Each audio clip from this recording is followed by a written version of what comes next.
Namaskar and welcome to Midday Prime. Well, stories and updates from India and the world, and also from the world of business and sports and other stories that are making headlines. Let's begin with the big news at this hour. Prime Minister Narendra Modi to interact today with students, teachers, parents all over the world in the 4th edition of Pariksha Pe Charcha. The event will be held in a virtual format because of the COVID-19 restrictions.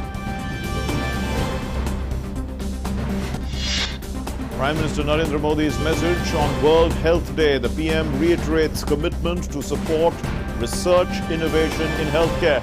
Says the centre is taking numerous measures to ensure people get access to top quality and affordable healthcare.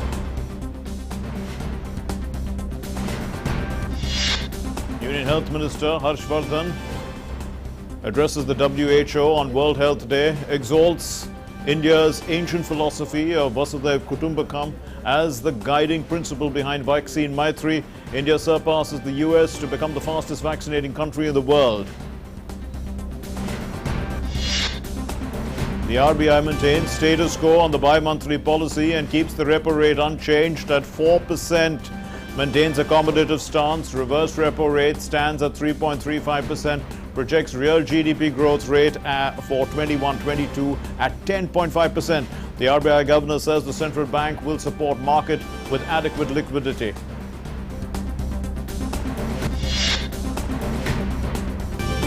It's the last date for nominations for the 7th phase, phase 8 of elections in West Bengal today. Also, last date for withdrawal of phase 6 nominations.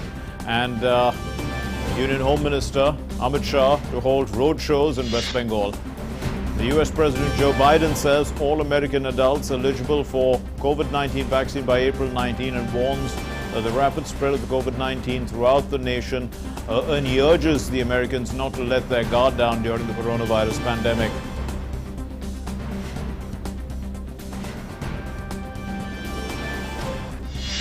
And in sports, the Indian hockey teams start their tour of Argentina on a positive note, beating the reigning Olympic champions in the first practice match, and will also play FIH Hockey Pro League matches against the hosts.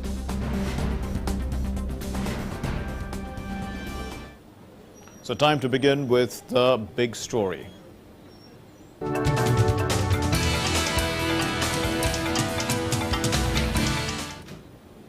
Prime Minister Narendra Modi will interact with students, teachers and parents all over the world with Pariksha Pe Charcha 2021. This will happen through a video conference later today.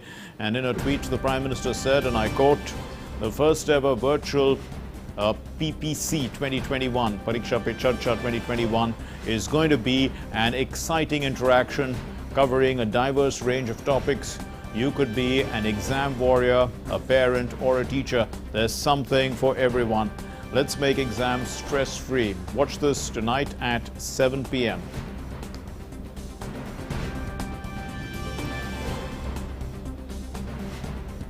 (7 p.m. tonight, Pariksha Pe Charcha with the Prime Minister. Today will also be the first edition of Pariksha Pe Charcha 2021, which will be held in virtual mode because of the restrictions posed by COVID-19 pandemic. During the Pariksha Pe Charcha program, the Prime Minister will share ideas and suggestions for preparations and then also appearing for these exams without stressing oneself out.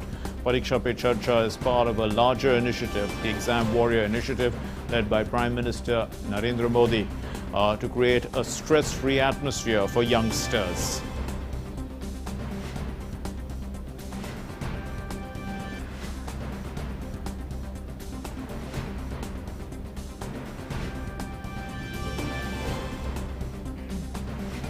And we're joined by Ashok Kumar Pandey, educationist, who's going to help us with this. And we're also joined by my colleague Arun Sharma, who covers the Prime Minister's office. Mr. Pandey, let me come to you. You know, the Prime Minister has said in the past that, you know, one should not be a worrier, but one should be a warrior. So, you know, converting a person who is, you know, totally stressed out to a person who is, you know, leading from the front. That's quite a remarkable change in the mind of a person. Absolutely, absolutely. And that is why I think this year's examination and preparation for examination this year requires a new approach because of the environment in which this examination is taking place. The preceding 1 year has been very, very difficult from the study and education point of view. And therefore, the Honorable Prime Minister's intervention already in the previous years, he has diluted the entire gamut of stress around examinations. And that has had a very, very positive impact on the students. And I'm sure this year too, those nuggets and those bullet point hints that the Honorable PM is going to share will take many students out of whatever little stress they might have accumulated. Arun, looking at the Prime Minister's tweet, what can we expect, at 7 p.m. today? Well, as far as expectations are concerned, globally the expectations are high, because we know this fact that students from more than 80 countries, they did participate as far as this global event, Pariksha Pe Charcha, is concerned. But yes, we know this fact that there are three important stakeholders as far as this Pariksha Pe Charcha is concerned. Number one, the students themselves. Number two, parents. And number three, of course, the teachers primarily. So how can these three stakeholders can make a conducive environment so there is no pressure on the students themselves? Because we should understand this fact that Prime Minister Narendra Modi, is going to be having this conversation, in a very informal format. Number one, this is going to be the first virtual Pariksha Pe Charcha of this entire decade as well, because we are starting this new decade, and this is the first Pariksha Pe Charcha of this new decade as well. So what is the vision of Prime Minister Narendra Modi, as far as education of our country is concerned? Because there are two different things. One is education, second is knowledge. What Prime Minister Narendra Modi is more pro about is about knowledge and to gain knowledge. That is what the Prime Minister Narendra Modi's idea is. So how can we make a stress-free environment? And the Prime Minister Narendra Modi is likely, it's very much likely not to limit himself only towards the education aspect. He is also likely to focus upon the life aspect as well. That means how to focus upon stress management, how to come out with the expected, or primarily how to deal with the expectations of parents, relatives, friends, and family members. So all this aspect is very much likely to be touched upon by Prime Minister Narendra Modi. Indeed, and Mr. Pandey, there were examinations that were held during the COVID time last year, and apart from many people didn't even show up for the exams because perhaps they were very worried about the situation, having masks on and doing your exams. That would have been quite a burden on people's minds. This time too, COVID is not out of the woods. We are in the second phase of COVID. So COVID is one factor that has to be addressed mentally in your preparation for the examinations. Yes, absolutely. You're bang on. But the fundamental difference is last year, the entire studies had taken place in person. And it was only at the fag end of the session when they were going for examination, we entered into this kind of a problem. This year, the entire study has taken place online, and the examination is going to be offline under all those restrictions as you indicated. And that fundamental difference, and then this onset of second wave and other problems, so that is what is going to add to the worries of the students and parents. And that is where Prime Minister is going to make his intervention. And as Mr. Arun said, I would just like to add, Prime Minister has already indicated through his various speeches and also in the trailer or the teaser, if you can call it, what he's trying to suggest is that please do not put all the stake of your entire life successes and failures in one examination. Right. And I think that will be the beginning of the entire discussion on what is examination, what is preparation for life, what are the other ingredients to do something worthwhile in life. And I think he's going to build his whole story around this. Indeed. And Mr. Pandey, if I can still continue with you, because there are such a lot of weight is attached to, you know, let's say your 12th standard examinations, because, you know, they sort of put you on the course to whether you're going to be a success in life or not. You get into good institutions, and then it's a struggle for those who don't do so well in this exam to actually find good institutions and come up in life, though of course many people do. But that's also, you're talking about a goal in life, and whether the exam is actually, you know, going to prepare you for everything. There are other messages deeper that, you know, a student constantly learns throughout life. You can pick things up as you go. There are other, I mean, everything is not just an examination. You have to be prepared for the examination, do your best, I suppose. But, I mean, it's not like, you know, it's going to be the be-all and end-all for you. Exactly. So that is the whole point is all about. And that is what the Prime Minister is constantly, you know, emphasizing upon. That please do not put the entire premium of your future on this one examination. This is number one. Number two is the successive examinations in the past, you know, they have suggested there is a whole lot of research available to indicate that your performance in this one examination is not the entire indication of what you're going to do in life. So I think we have to build on that research and finding. And another way to look at it is that if you look backwards, I mean, everybody in the life who have done some success, contribution to life, made difference in society, I think they all have not been 95, 98%ers in their life, right? So I think there is example also, there are role models also. And that is why for a young mind, it may be a little difficult to comprehend that it's fine, go with a stress-free mind and all that. But I think for parents and teachers, it should be very easy to come around the child and support them and tell them that, look, it's okay. You are prepared well, just go and do your examination with absolutely free and stress-free situation. Right. And Arun, there are lessons here for parents, I suppose, because, and other stakeholders, even teachers, you know, because one shouldn't, you know, constantly put so much pressure on children to basically just stress them out in a sense, because, you know, putting so much pressure on them to do well in this examination. But you actually do well in the examination if you are a well-rounded personality. And I think last year the Prime Minister also emphasized on the importance of sports and, you know, actually other curricular activities. How important is this for parents and other stakeholders, Arun? Well, absolutely, Mark. Now, if you look at in last six and a half years, what government has done, it has created a conducive environment for the students primarily to think beyond the classroom studies, to think beyond examination.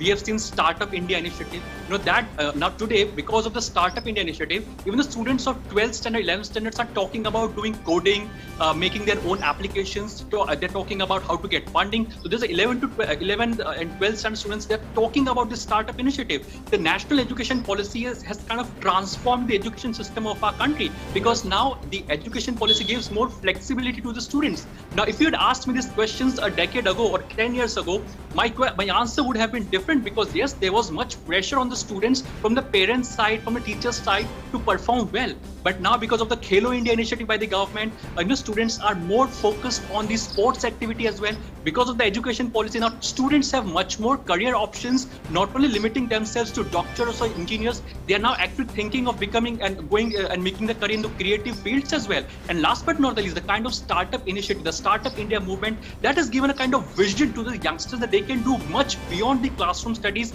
They can innovate for society, they can innovate for themselves, they can innovate for the entire country, and of course they can contribute and they can make their contributions as far as their innovations are concerned. So yes, now when we talk about 2020 or in this new decade, there is not much pressure, but yes, education and knowledge, these are two different things. examination can't judge students on the basis of their success and failure, because examination is a small subset of your life, but there's much more to your life, and the examination can't define your personality on the basis of some 90% marks or 95% marks. Because of the government's initiative in the last 6.5 years, a conducive environment has been created, that reduces the stress from the students. Right. We leave it there. Thank you very much, Arun Sharma and Ashok Kumar Pandey. Thank you very much for joining us on Midday Prime today.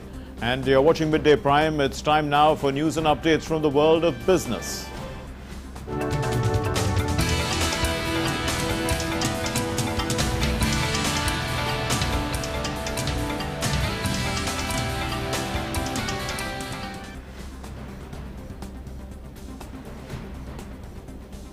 And let me toss it over now to Ajay Mishra to take you through all the business news. Ajay? Thanks very much, Mark. I think we'll start with the Governor's statement on Monetary Policy Committee outcome today, because we have got this new this monetary policy of the new financial year, and the Reserve Bank of India Governor Shaktikant Das today announced the bi-monthly monetary policy. In the announcement, RBI kept repo rate unchanged at 4% and maintained an accommodative stance. The reverse repo rate stands at 3.35%. RBI Governor said it has decided to continue with the accommodative stance as long as necessary to sustain the growth on a durable basis and continue to mitigate the impact of COVID-19 on the economy, while ensuring that inflation remains within the target going forward. The RBI's Monetary Policy Committee began its bi-monthly meeting on Monday. PCC voted unanimously to leave the policy repo rate unchanged at 4%. It also unanimously decided to continue with the accommodative stance as long as necessary to sustain growth on a durable basis and continue to mitigate the impact of COVID-19 on the economy, while ensuring that inflation remains within the target going forward. The marginal standing facility, that is MSF rate, and bank rate remain unchanged at 4.2%. The reverse repo rate stands unchanged at 3.35%. And the Governor said that the focus must be on containing spread of coronavirus and economic recovery. He said that the CPI inflation is projected at 5% in the fourth quarter of financial year 2021 as against the 5.2% forecast earlier. The projection of real GDP growth for 2021-22 is retained at 10.5%, consisting of 26.2% in Q1, 8.3% in Q2, 5.4% in Q3 and 6.2% in Q4 of 21-22. Very important numbers there. The RBI Governor also said that India is better prepared for the challenges posed by a resurgence in COVID-19 infections. Fiscal and monetary authorities are prepared in coordinated manner to limit the spillover in the economy at large.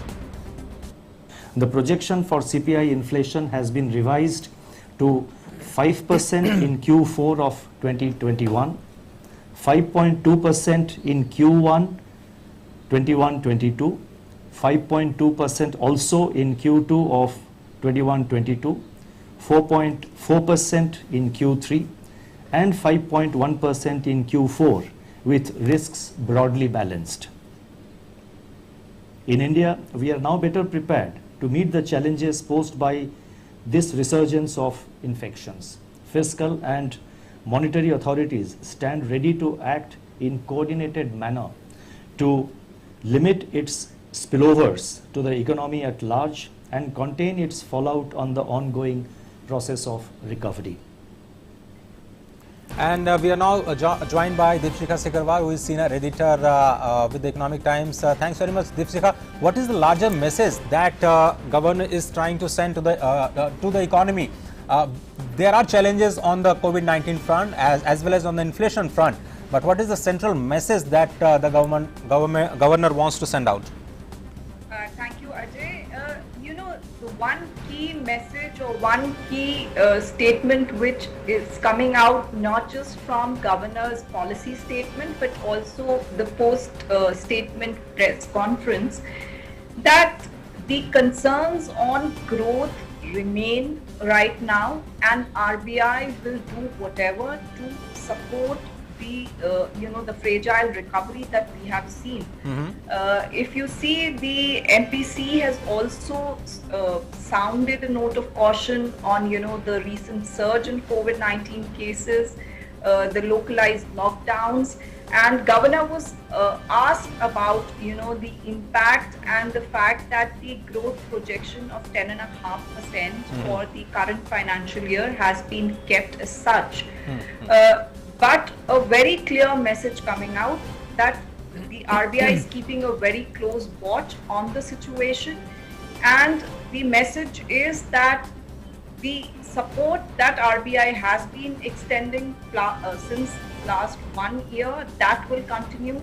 Ample liquidity would be provided to the markets, and the key message therein is this assurance to the markets, because there has been a growing apprehension that RBI may not continue to have this dovish stance, and there could be a change in stance.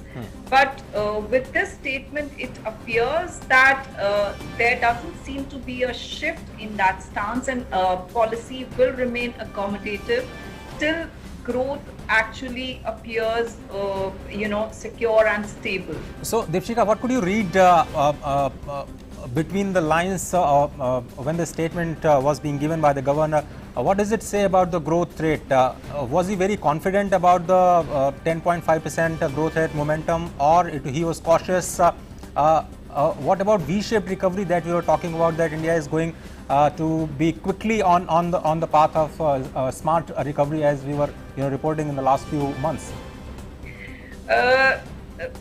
Ajay, I think it was a mix of caution and also confidence, because if you see the policy statement as also what he said at the press conference. So he's saying we are keeping a close watch.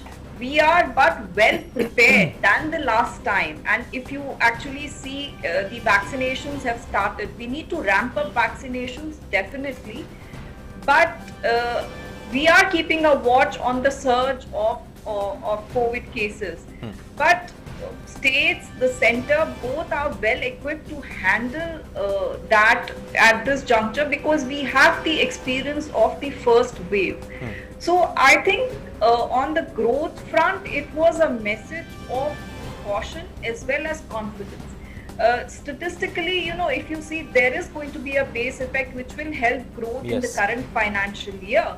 And with regard to the V-shaped recovery that you mentioned, we did see a sharp recovery over the past few months, especially, the pent-up demand and the festive demand sort of helped.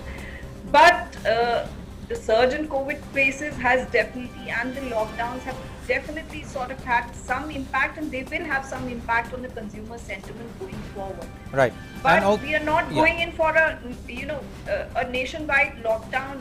Looks very, very difficult at this juncture. Absolutely. There are some more measures of reforms that has been announced by the governor, like the reforms on the financial inclusion, the reforms on ECBs in order to ease their parking, and also the relaxation in the priority sector lending for the farmers in particular. So what is the direction going ahead, and can we expect that the productive sector of the economy will continue to get funds from the RBI and the financial system at large?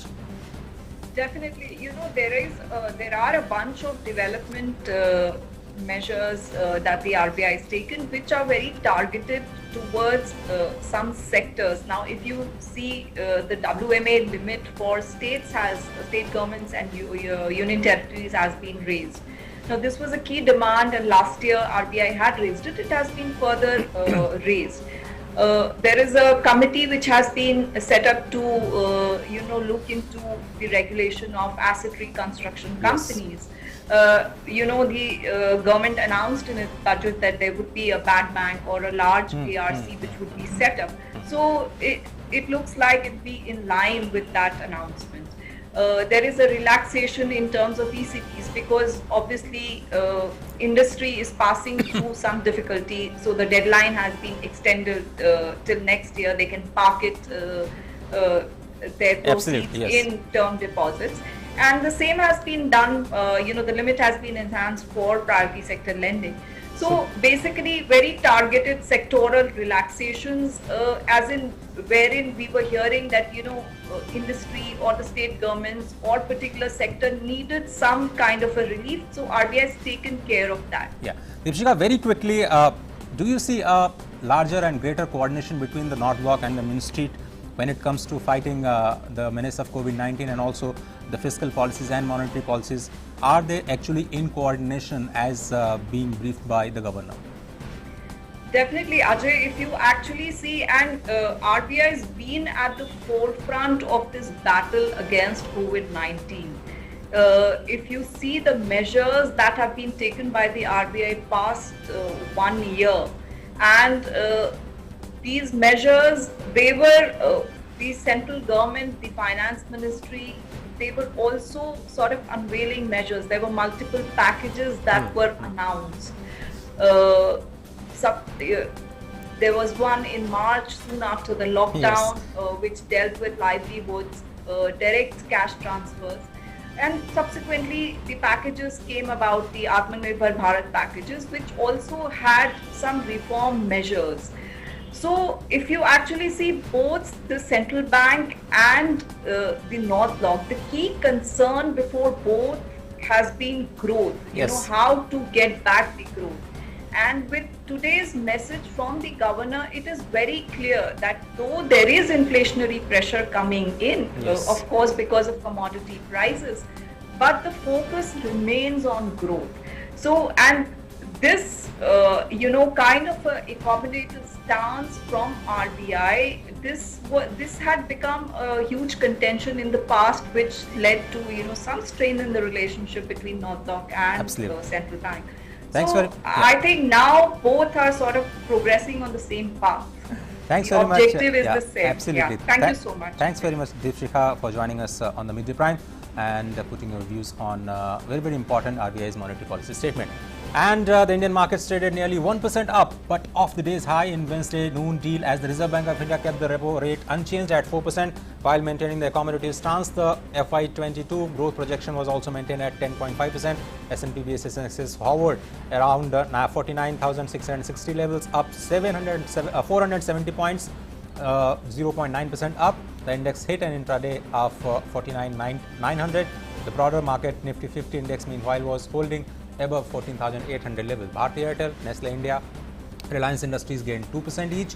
They were the top Sensex gainers. All the Nifty sectoral indices were trading in the green, led by Nifty PSU Bank Index up 3%. In the broader market, S&P BSE Mid Cap and Small Cap indices traded 0.4 and 0.9% higher, respectively. Well, that's on in the Business Prime. Back to you, Mark. Thanks very much, Ajay. Thanks. And don't forget to put your mask on when you're leaving the studio. And let's move on then to our next segment, which is called National Prime Segment.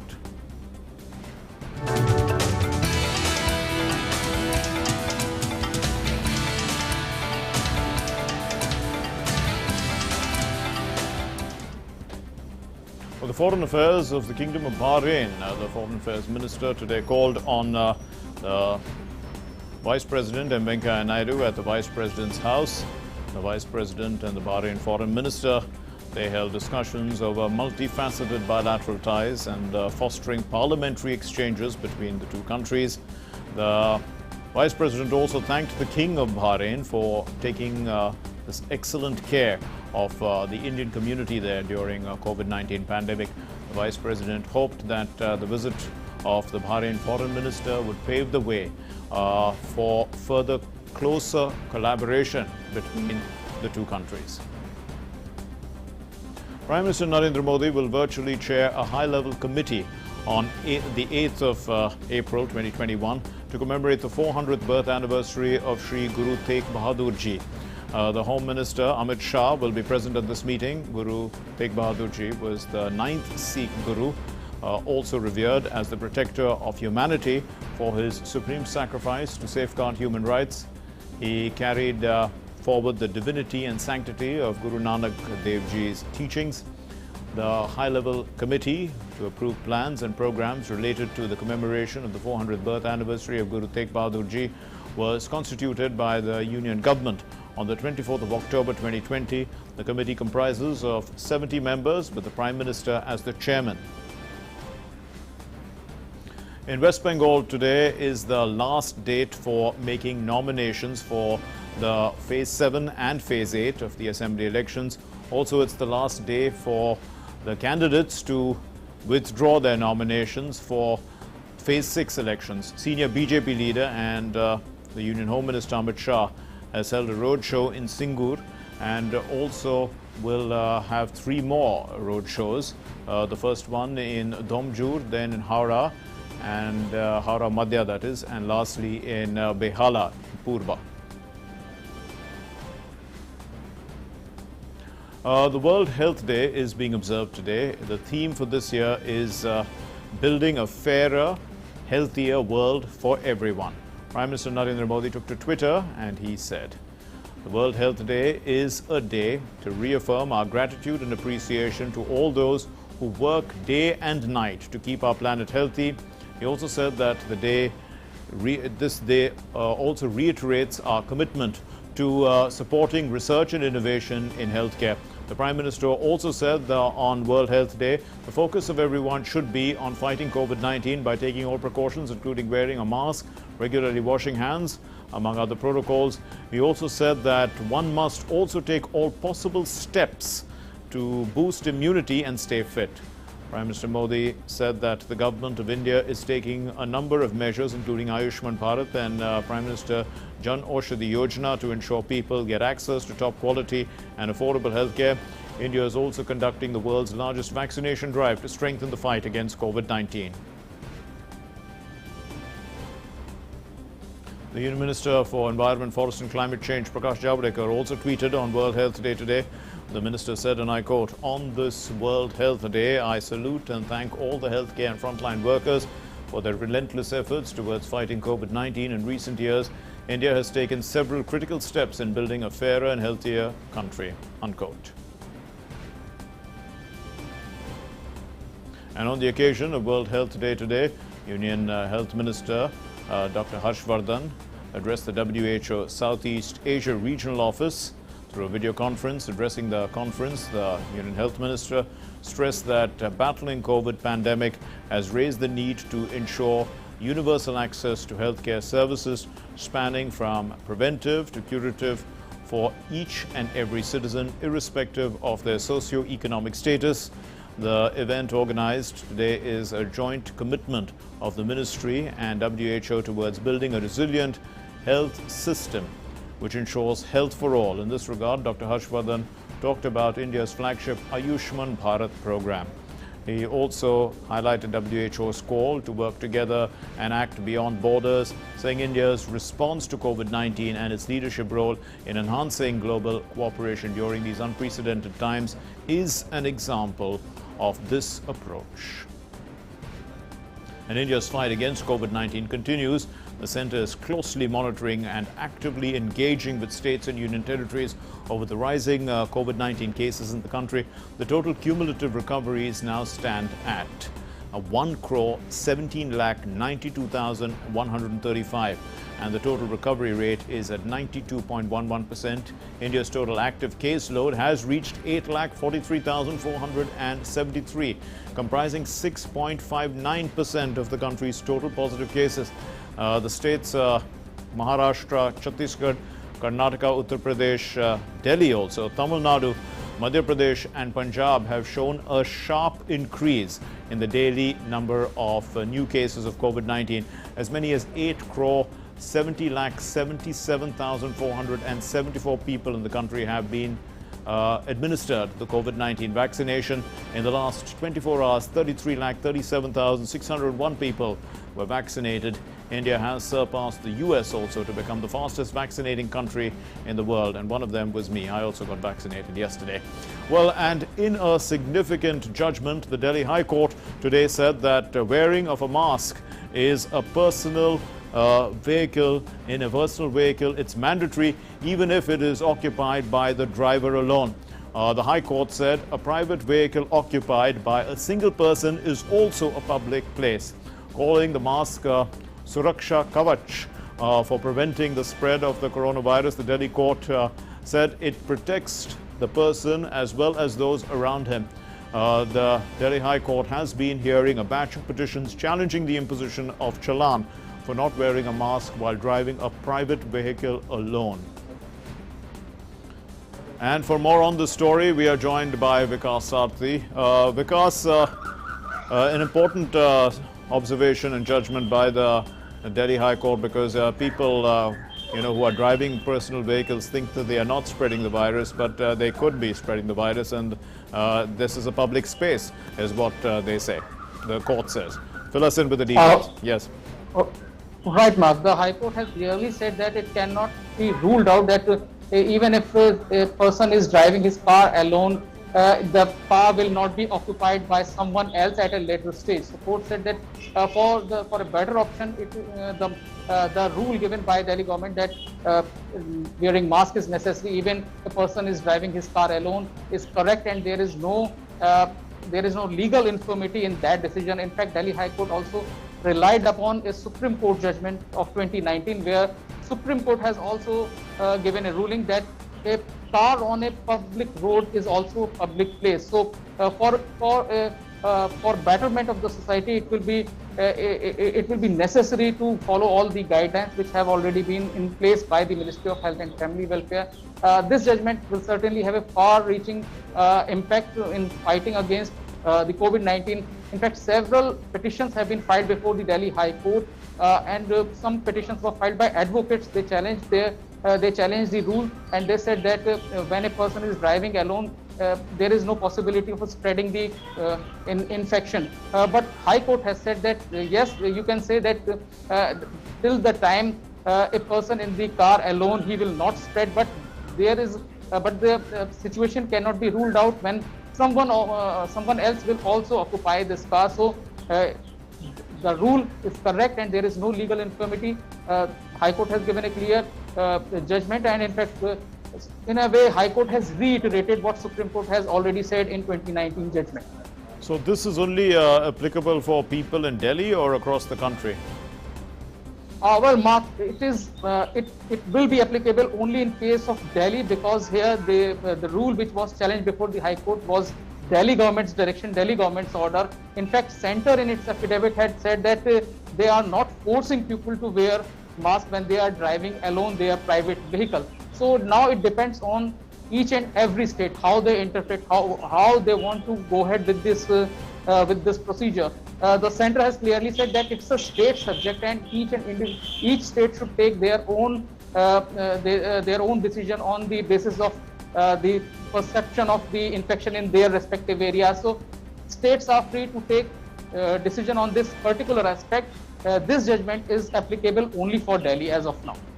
Vikas Sarthi, thanks very much for joining us with those inputs. Moving on then, let's take a look now at what's making news across the globe.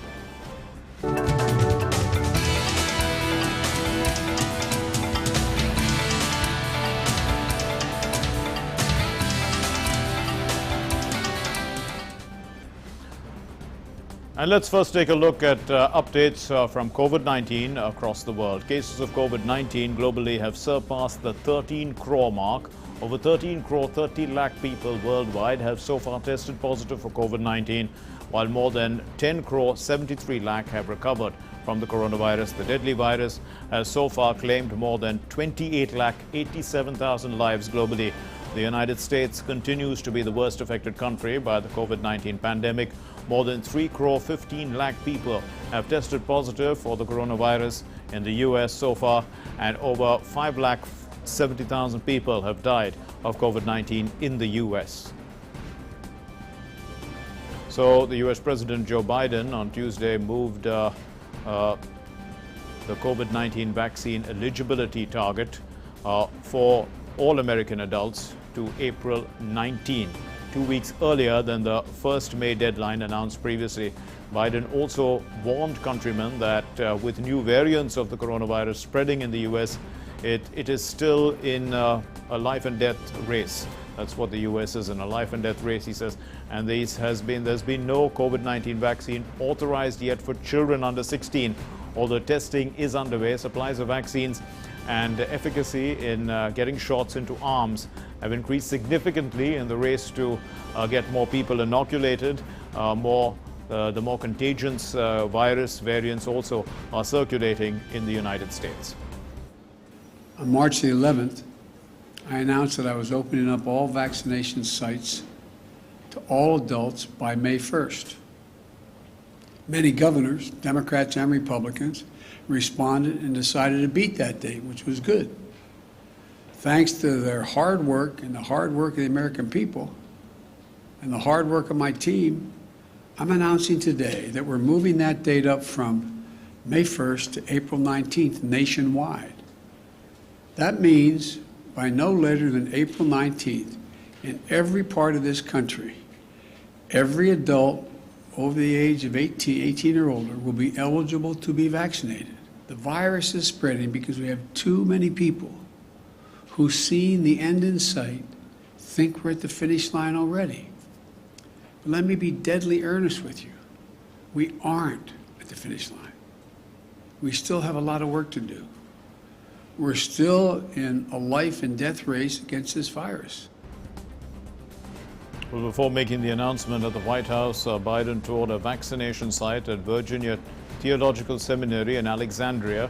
At the center, the U.S. president thanked workers and people getting vaccinated. The U.S. government has ramped up the pace of vaccinations as it works to end the COVID-19 pandemic. States with limited vaccine supply initially limited early doses to high-risk groups such as the elderly. And the Director General of the World Health Organization on Tuesday said that it's a travesty that some countries still have not had enough access to vaccines to begin inoculating health workers and the most vulnerable people against COVID-19. He added that increasing the production and equitable distribution are a major barrier to put an end to the acute stage of the coronavirus pandemic. Scaling up production and equitable distribution remains the major barrier to ending the acute stage of this pandemic. It is a travesty that in some countries health workers and those at-risk groups remain completely unvaccinated. And the French Prime Minister Jean Castex on Tuesday said that France was on track to reach its vaccination target of 10 million people vaccinated by the 15th of April. Castex visited the Stade de France, a stadium turned the largest vaccination center in France, and the stadium's vaccination center aims to give about 10,000 jabs per week.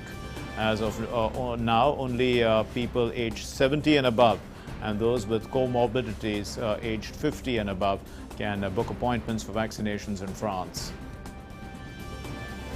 Well, in Peru, healthcare workers on Tuesday took to the streets in Lima. This happened on Tuesday to protest over labor conditions as the battle to cope with the second wave of COVID-19 has continued to rage. Also, the doctors and nurses demanded medical supplies. They demanded more beds in ICUs and vaccinations as well as better working conditions and pay. Peru has so far registered over 15,90,000 coronavirus cases, while the deadly virus has claimed over 53,000 lives there. In Venezuela, more than a dozen student health workers on Tuesday protested outside a Caracas hospital over the lack of COVID-19 vaccines. Students congregated outside the university hospital demanding an immediate plan for mass immunization, telling media that health workers are dying from the coronavirus. Garbage bags were shaped into body bags to represent health workers' deaths in the country.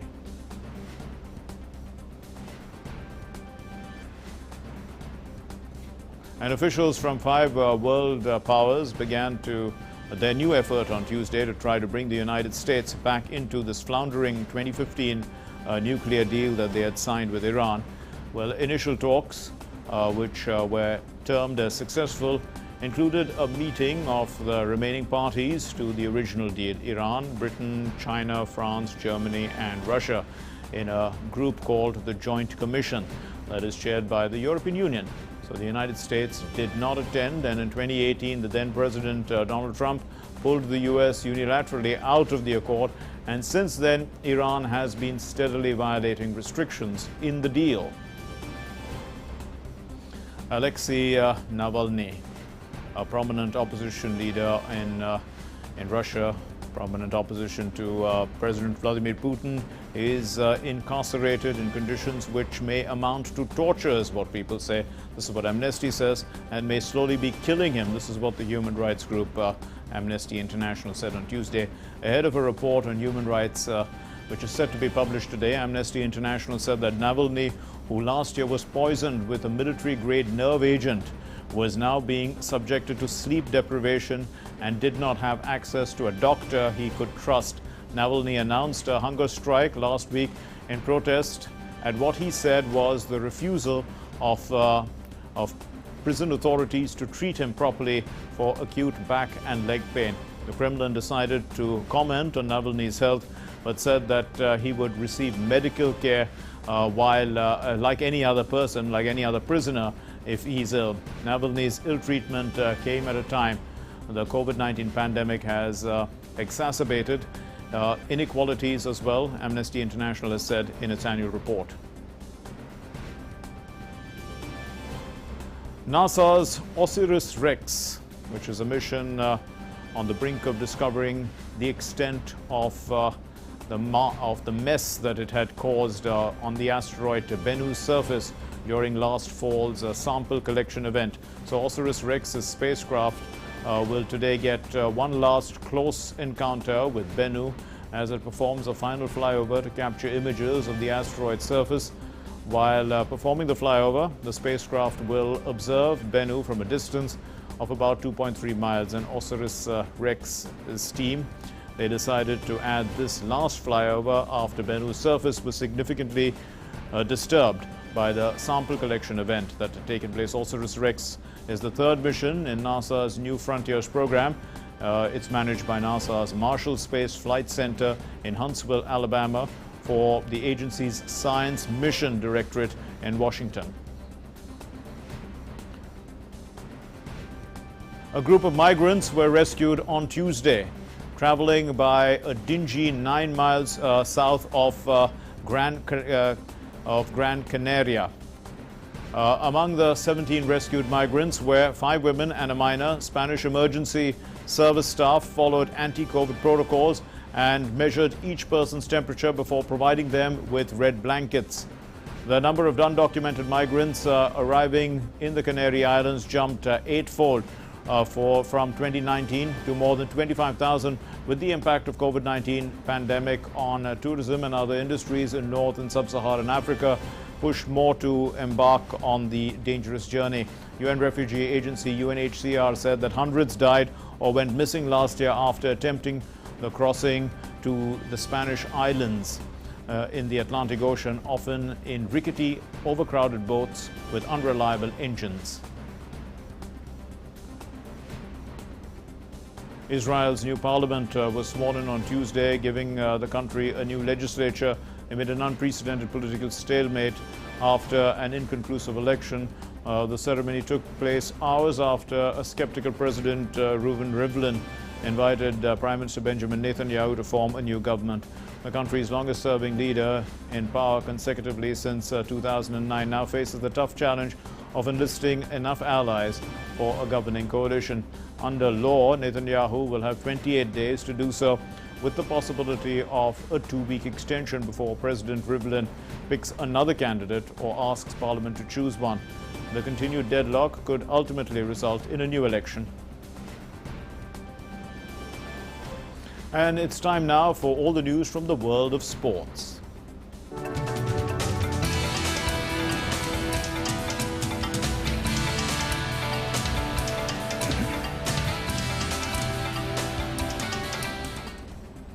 And for all the sports news, here's Ashok Martolia. Thanks, Mark. Let's start Sports Prime with hockey. India got off to a winning start on Tuesday at they defeated Olympic champion Argentina 4-3 in the first practice match.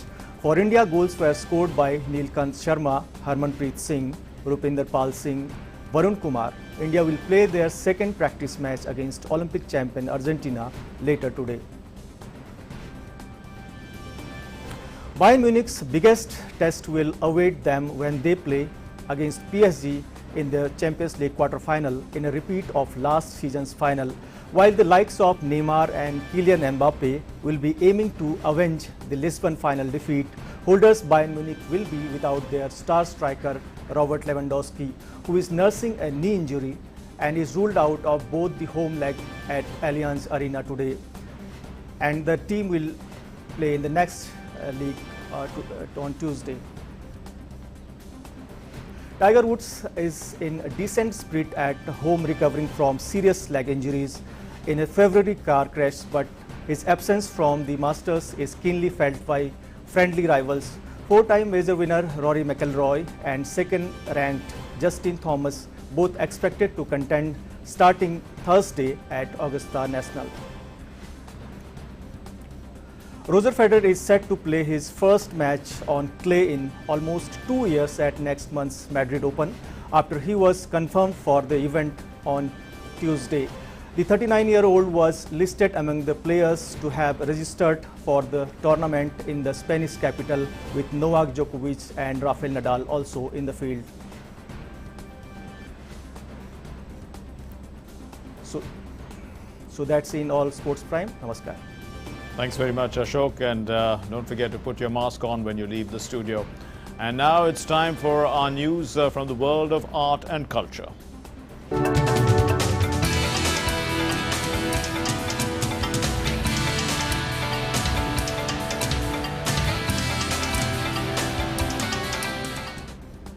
Well, today is the birth anniversary of the sitar maestro Pandit Ravi Shankar. Pandit Ravi Shankar was born in Varanasi in Uttar Pradesh on the 7th of April 1920, a Magsaysay Award winner. Shankar was nominated as a member of the Rajya Sabha in 1986. He is also a Bharat Ratna, which was awarded to him in 1999. Pandit Ravi Shankar had received 3 Grammy Awards also during the course of his illustrious career.